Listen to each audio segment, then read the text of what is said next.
Berries and cream, berries and cream. I'm a little lad who loves berries and cream. One of the most culturally significant characters to come out of advertising, Little Lad, and the berries and cream Starburst ads. We need to be comfortable with things failing on a small level, and we need to see which ads don't take off, which styles aren't outrageous enough. You need to sort of get used to that specific type of failure, which is taking a big swing and not seeing immediate results, if you want to be able to get really good at taking big swings that do generate results.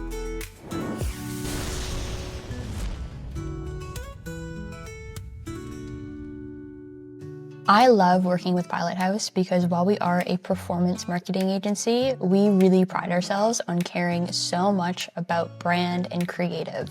At Pilot House, we don't just make ads, we craft them. Every edit, every word, every scroll-stopping detail is built with purpose and care, and I truly believe that care drives creativity and creativity drives results. Our attention to both scale and brand allows us to craft strategies that deliver you short-term results while making you long-term successful, which is so important for any DTC brand. If you are curious about learning more about working with Pilot House, you can fill out a lead form at pilothouse.co and let them know you want to go on a brand new ad venture.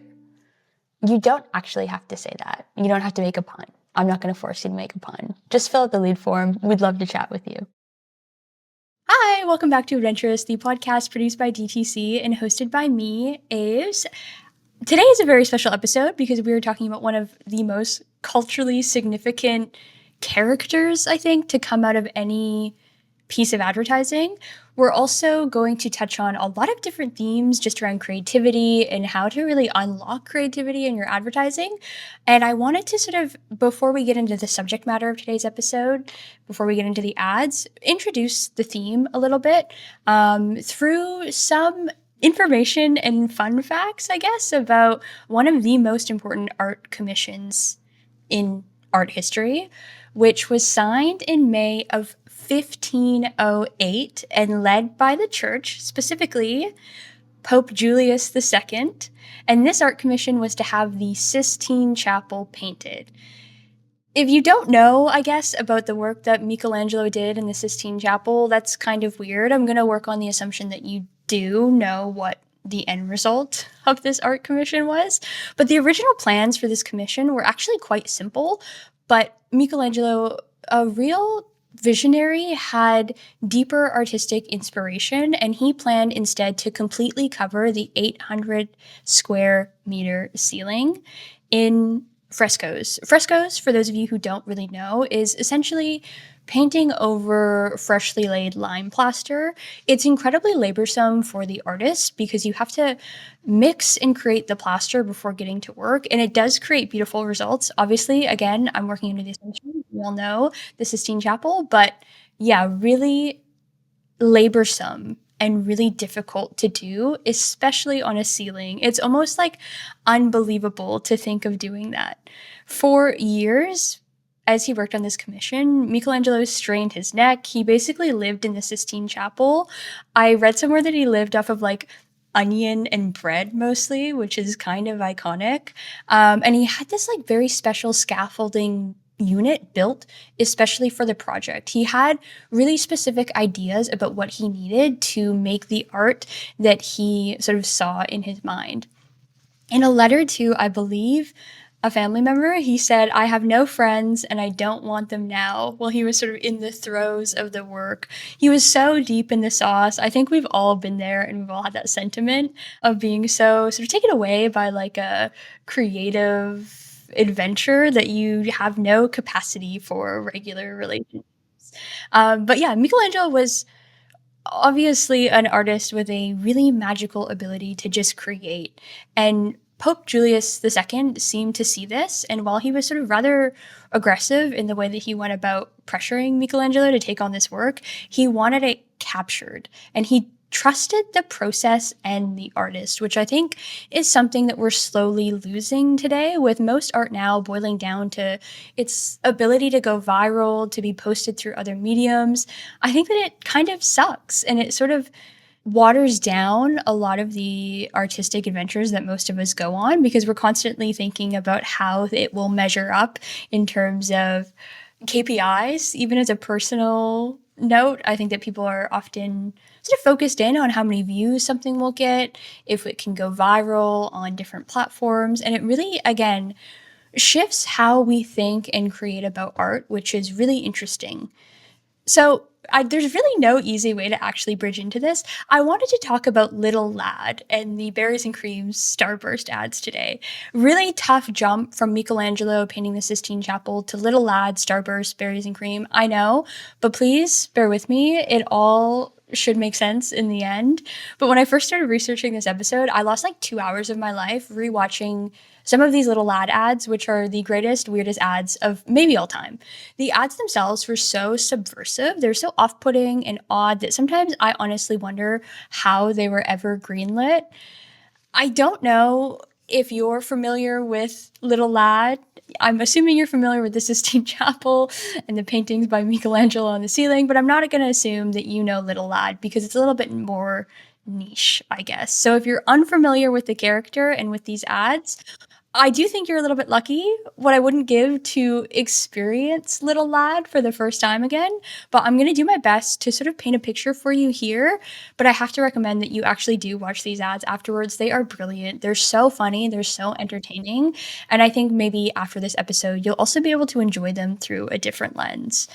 So, the first, and I think the funniest variant of Little Lad is an ad that starts with two men sitting on a bench. I think it's supposed to be outside of a bus stop. They both have like huge backpacks and duffel bags. And there's also like a shopping cart with a bunch of garbage in it in the background. There's like garbage on the ground. It doesn't look like a very nice place. That choice alone, I think, how they dress the set is already really outrageous and sort of bombastic for a candy commercial. So we're starting off on a strong, weird foot. One of the guys is chewing a Starburst and asks his buddy if he's tried the new berries and cream Starburst variant. Before his friend can answer, we hear a disjointed, sort of faux British accent from off screen. The voice is filled with hope and innocence and whimsy, and it asks, "Excuse me, what kind of starburst did you just say?" And as Little Lad is delivering this line, we zoom out and we see who the voice belongs to. Little Lad is standing there clad in like old-timey pantaloons and a blouse and high socks, carrying an old-fashioned suitcase. And on top of it all, Little Lad is sporting like an Anna Wintour style blunt bob, which is so funny to me. And it's so like, it's just so weird. Why is he there at the bus station? What is going on? Who is Little Lad? We don't get any answers to these questions, which I also think is very funny. But back to the commercial itself, Little Lad is so taken by this information as the man with the starbursts is telling him berries and cream, he can hardly wait to hear the answer. When the flavor berries and cream is revealed again, Little Lad drops his suitcase to the floor and exclaims in pure joy. He's so excited, he literally drops an "Oh, hurrah!" And then he proceeds to do the Little Lad dance. Now, it's worth pointing out that this ad came out in 2007. TikTok is not even a spark in our eyes yet. Short form video, not something that we're consuming like we do now. So, in present times, a forced, like, 10-15 second dance like this would feel so contrived and overproduced for engagement and an organic social strategy to get people doing the dance. But back then, it was so random and so weird and truly original, I think, in its conception. Nobody was like doing dances. We had like the chicken dance, the Macarena, but there was nothing like the renegade yet. So it's actually very groundbreaking for a Little Lad to introduce this dance that in later spots, there's like a tutorial for it. It's really weird. Also, Little Lad sings a little song, which goes like this. I'm going to sing it. I don't really mind. I don't really get embarrassed, you know? So I'll just sing the Little Lad song on the podcast. It's all good. It goes like this: berries and cream, berries and cream. I'm a little lad who loves berries and cream. And then After singing that for a first time in the commercial, Little Lad sings it again, but goes up an octave immediately after. The two guys on the bench are just sitting there in stunned silence. They're saying nothing. So back to back, Little Lad sings the Berries and Cream song. And my favorite thing is the ad from someone who is a really big fan of comedy and sort of the anatomy of a joke. It's this beat of absolute silence that director Randy Krallman keeps in the commercial, followed by Little Lad silently high kicking towards the men sitting on the bench.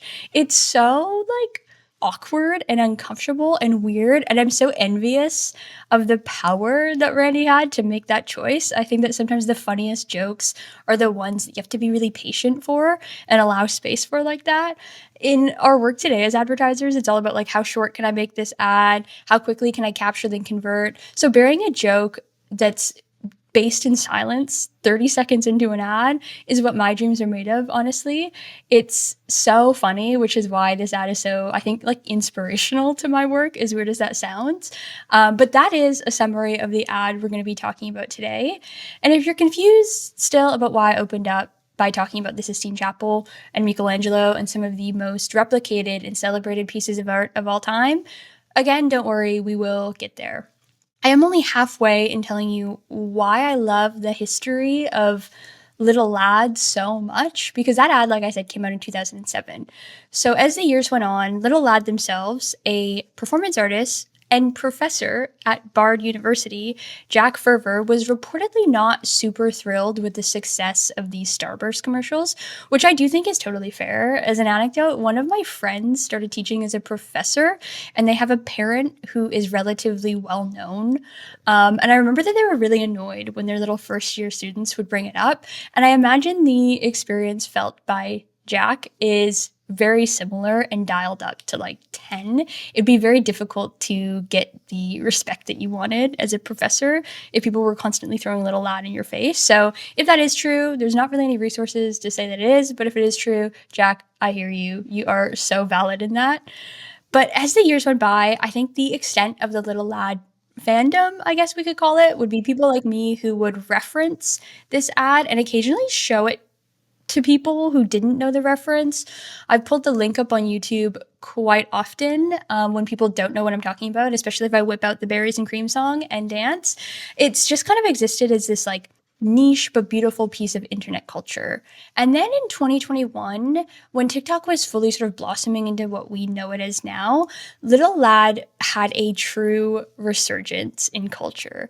Comedian Justin McElroy posted the Little Lad dance on TikTok, and I believe he also referenced it in a podcast, and he basically posted the tutorial of the dance with the caption, like, please make great art with this. So Justin McElroy, 2021, I think really saw that this is like something special culturally and that we need to bring it back, which I think is really funny.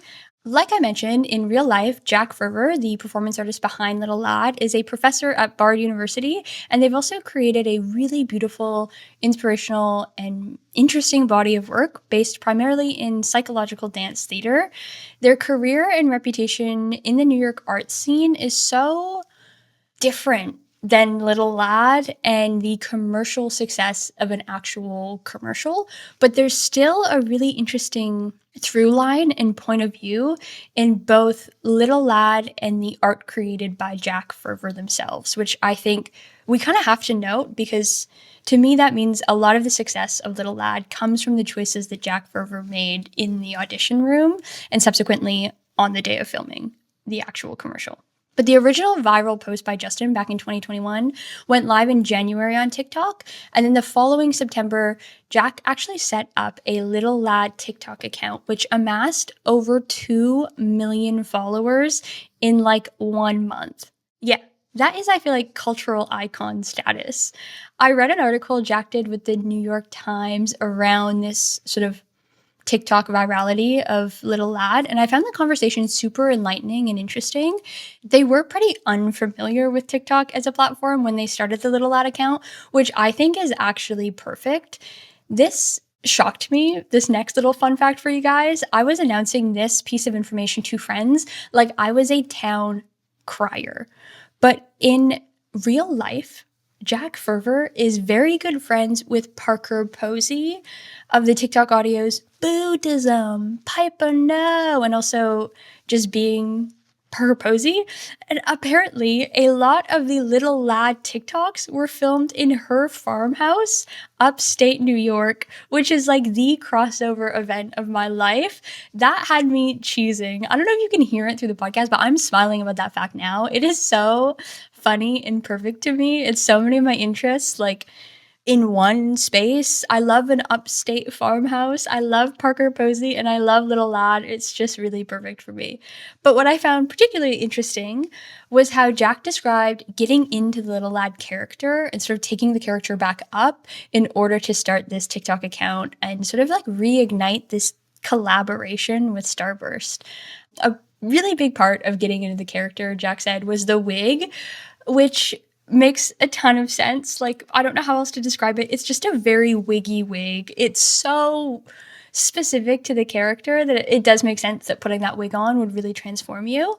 I feel also like if you're a like comedian or a performer, wigs just do something for you. I can't back that up with anything, and I'm not a comedian or performer, so I don't know, but I do feel like wigs just get you into a headspace, so that all makes sense. But they also describe their work as Little Lad as being more like performance art, so they create the character as a vessel through makeup and the wig, obviously the outfit, going into a location that's not their home.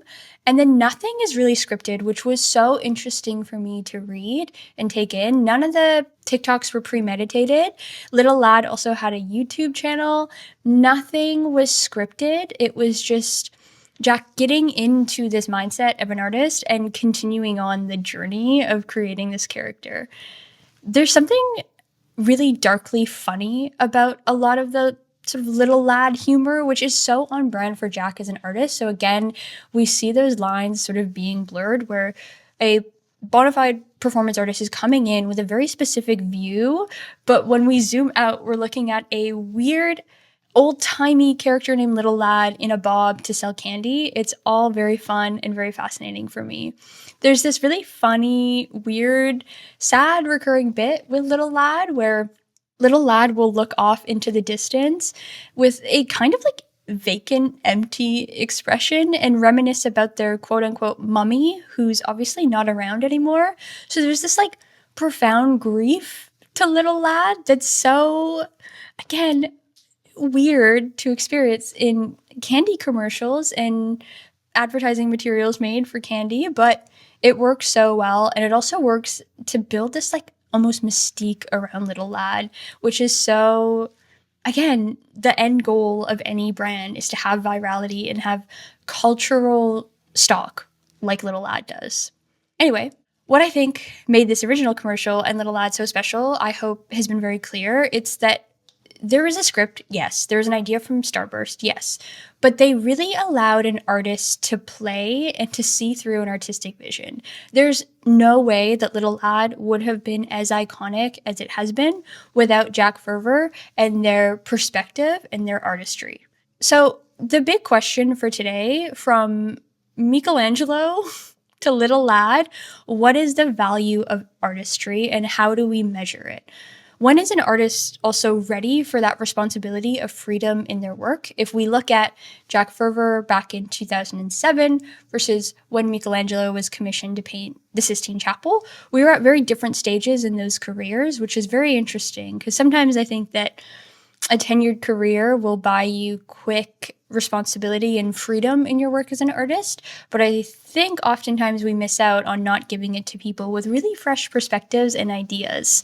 I honestly believe that at this exact moment in time, we're in the middle of a larger social debate over the value of human-driven artistry, which I'm not going to solve on this little solo podcast about Little Lad, Berries and Cream, and the Sistine Chapel. I'm just not. But my thoughts are that with the influx of generative AI, creation is no longer associated with artists. It's something that anyone can do, so of course it's going to be devalued in a way.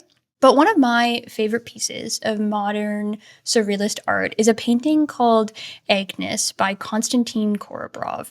It pictures a really serene looking little lamb, eyes closed as if it's having a really nice little nap, while 7 wolves literally tear into it. There's a lot of religious meaning and a lot of biblical visuals being shown in this painting. But what's most striking about the piece to me, and I think many others, is that of the 7 wolves biting into this little lamb, one of them has a very specific look in its eyes, while the other wolves look vicious, almost sort of rabid and wild with hunger. One of the wolf looks up to the little lamb as if to sort of check in, see how they're doing. It can mean so much, and it can be interpreted in so many different ways, which is what art's about. It's so beautifully executed. It's such a stunning perspective to bring to a subject matter that people have painted over and over again.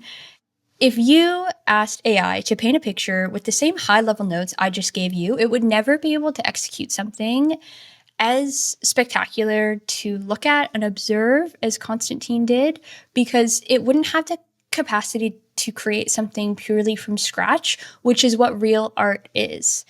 It also makes me think of, I feel like this is an episode of really extreme examples, but it makes me think of Brat and how culturally dominant Charlie XCX has become in the past year or so. The album cover of Brat is so atrocious, but it is art. It's just bratty. It's really hard to explain in any other way. That really awful to look at green with the black text is so good. It was made to elicit a specific human reaction, which was kind of annoyed, the same reaction you have when someone is being bratty. And it worked, right? Like, it's supposed to be obnoxious, it's supposed to be bratty, and it is so culturally significant today.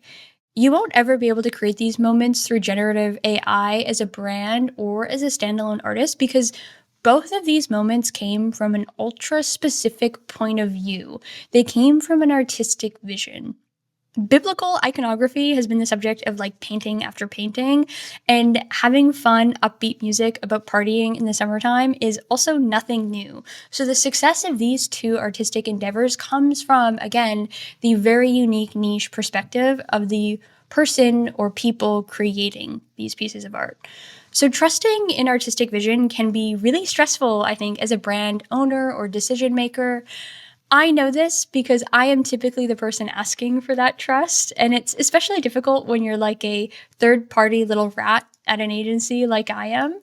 I think if you're interested in a creative career, you obviously have to be up for rejection, famously.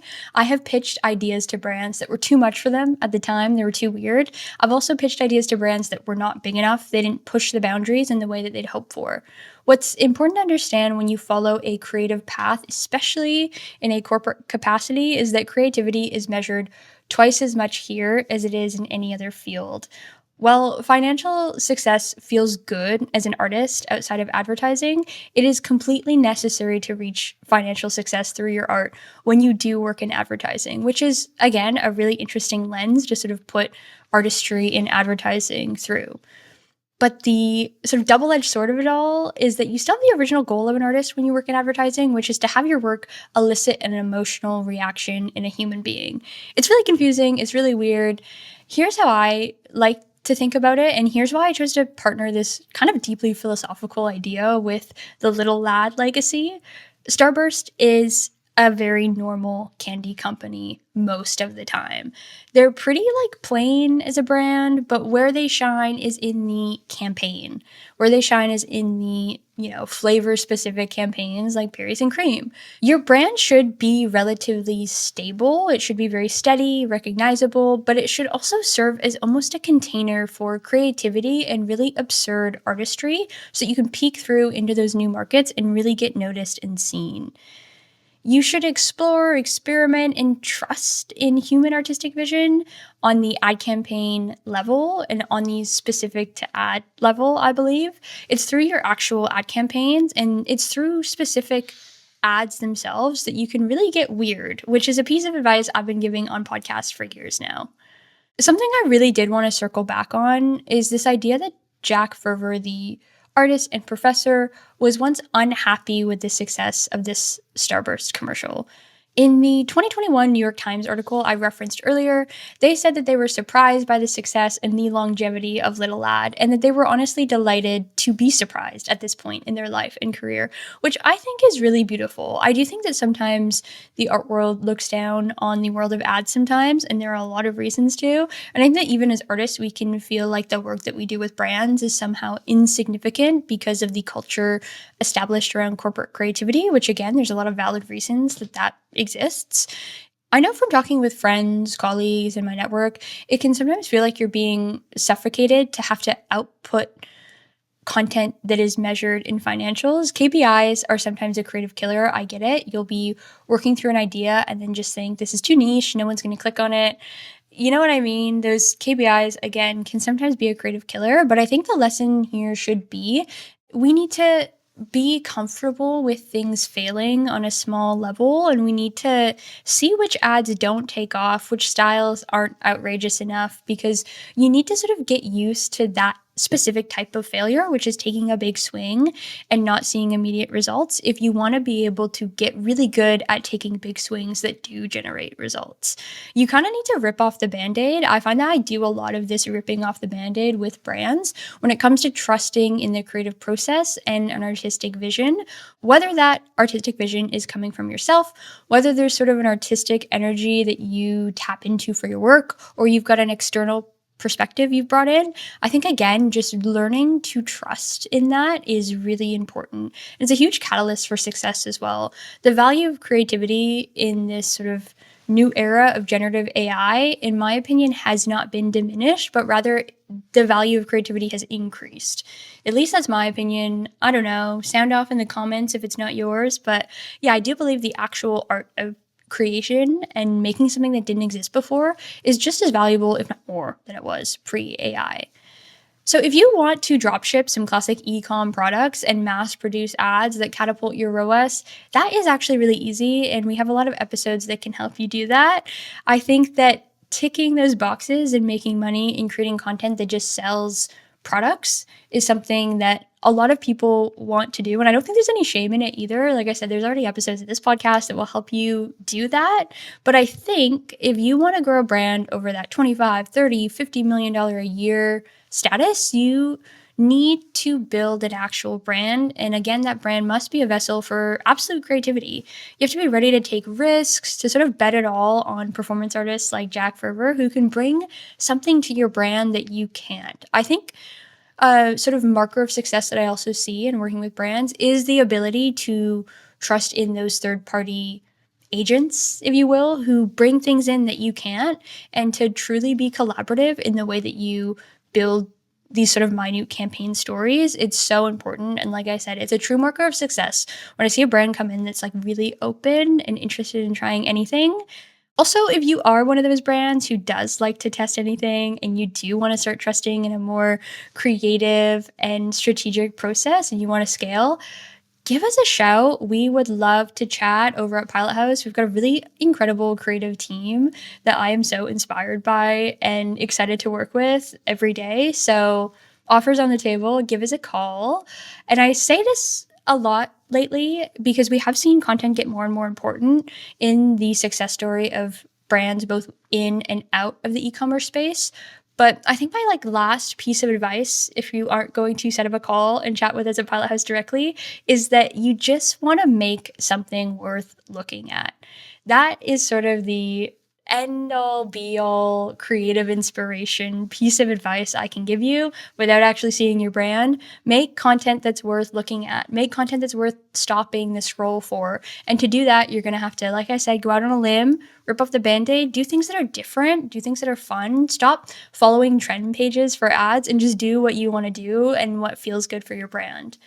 To be brave enough to do that is very difficult. I feel like in one 30-minute episode of a podcast, it's not easy to download all of the experiences and information required to, like I said, start trusting in an artistic process. But hopefully this gave you some inspiration, if you're not quite there yet, to start working towards it. Also, hopefully, if you'd never seen Little Lad, you go watch it right now and you will probably laugh, at least smile, I think. It always gets a little smile. It's so, like I said, just weird and quirky and fun. But we are talking about it almost 20 years later. Yeah. And also, I think it's worth pointing out again that when Jack started a Little Lad TikTok account, it blew up almost immediately. There was already this existing love for this cultural icon. So that is the whole spiel, from Michelangelo to a performance artist in a wig selling candy. Artistic vision is always going to be king. Do not let anyone stray you away from that path if you're already on it, and find ways to really be brave in the content that you're putting out. If any of that seemed really overwhelming, I know I already plugged it, but give us a call over at Pilot House. Like I said, the team of creatives we have are so inspiring and exciting. And also, part of the work that we do is in bringing brands over to the side of taking bigger risks in their content creative and their campaigns. So if you're feeling kind of stuck, it could also be the time to give us a call, because I like to think a lot of the work that I do is, like I said, ripping off those band-aids or kind of taking a brand owner by the shoulders and giving it a little shake. So yeah, if you're doing well, but just at this point where you feel like you could do more, it's also always a great time to get more creative. And again, to just make content that's really worth looking at. That was the episode for today. I hope you enjoyed listening to it as much as I enjoyed recording it and researching it. Mixed bag, again, Michelangelo, Brat Summer, to modern surrealist art, to Little Lad. It's all important and it's all part of culture and process, and also should really inform how you think about your creative strategy. If you haven't subscribed to the podcast yet, please do. Anywhere you listen, Spotify, Apple Podcasts, we love it. And I will see you next week.